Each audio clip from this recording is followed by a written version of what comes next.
دا حناف ترجمان دے په هر چا باندې ډېر ګران دے پشریانو وهابیانو بریلیانو تا طوفان دے ورته تندر د اسمان دے سم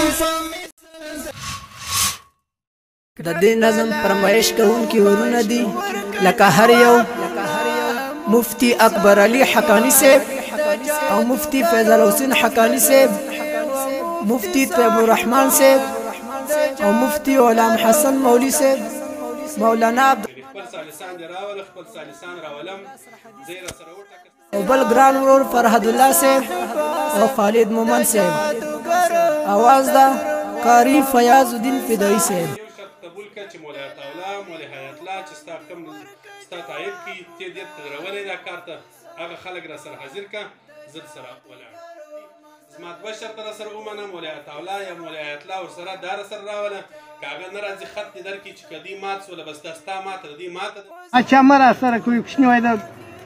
لار سره پښتنه وکړه ول دولت راځي چې شته وای هغه دولت زم راځي ستام مور ها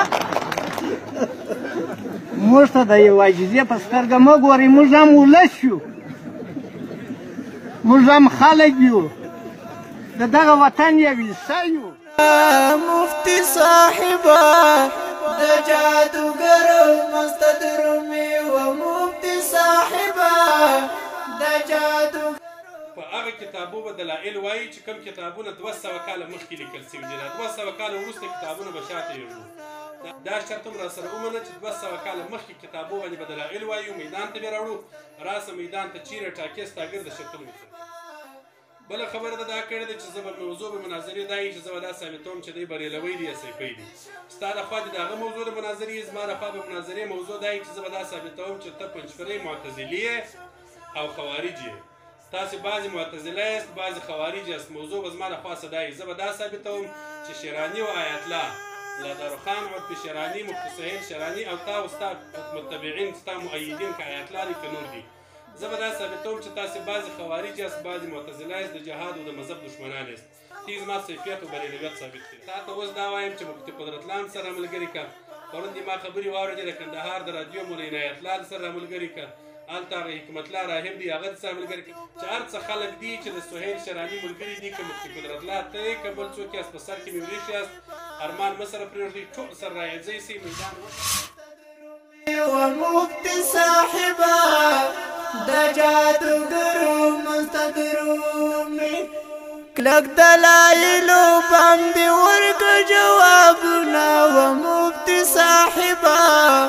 د جادوګرو مستدرومي ومفتی صاحبه د جادوګرو مستدرومي پزان دی وایا آخر دوست فرزخان صفدر پولیس کتاب رای سنت هغې بدبخته پکې دا لیکلي دي ذکر بالجار حرام دی عبدالله بن مسعود صاحب ذکر بالجار ولا فی ما تشغلي ورته بدعتیان ویلي وو دوی باب یې لګولی دی کافر او په خپله د یاسګومن هغه خنزیر پیر چې کوم دی هغه پولیس پیر زمونږ پیر ته چې کنځل کوي دا به اوري هغه دلک پیر ما خلکو ته ویلي وه زما شیخ صاحب محترم ما ته وایي وایي ته لکه مارګیر ډېر ماران دې د غار راویستل پر دلایلو باران وکړه و مفتی صاحبه د جادوګرو مستدر